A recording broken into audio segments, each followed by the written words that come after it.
আসসালামু আলাইকুম। আমি আলী হোসেন।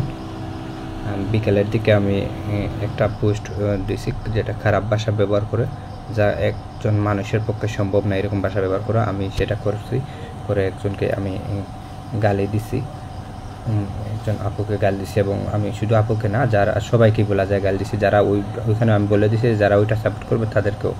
তার মানে আমি মোটামুটি দৃষ্টিতে আমি সবাইকে গালি দিয়ে দিছি। আমার এরকম করা উচিত হয় না, আমি এর জন্য ক্ষমা প্রার্থী। বিষয়টা সবাই দিকে সব দিকে যাচ্ছে, আমার ফ্যামিলিও জানছে, সবাই জানতেছে, আমাকে সবাই গালিগালাজও করতেছে, অনেক কিছু হচ্ছে।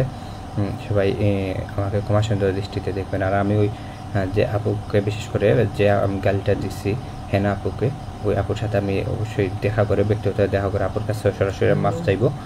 আর এখানে আরেকটা বিষয় যে আমি কোনো দলের সাথেও এড না, আমি কোনো দলও করি না, আমি শিবিরও করি না। এখানে আমাকে শিবিরের সাথে হিসাবে বলে, ওইগুলো বলে সবাই পোস্ট করতে। আমি কোনো শিবিরে করিও না, শিবিরের সাথে আমার কোনো যোগাযোগ নেই, কোনো একটা ছবিও নাই ওদের, কোনো প্রোগ্রামের সাথে আমার সাথে বা কোনো ছবিও নাই ওদের সাথে, আমার কোনো এডই নেই।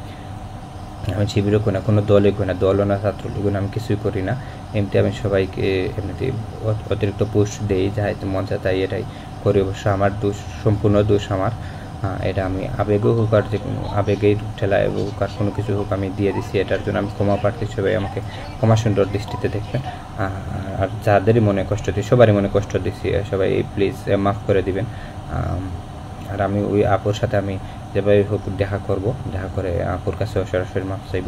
বিশেষ করে আপুকে যেহেতু উল্লেখ করেই এই কথাটা আসছিল, আমি খারাপ ভাষাটা ইউজ করতে, সবাই আমাকে মাফ করে দেবেন।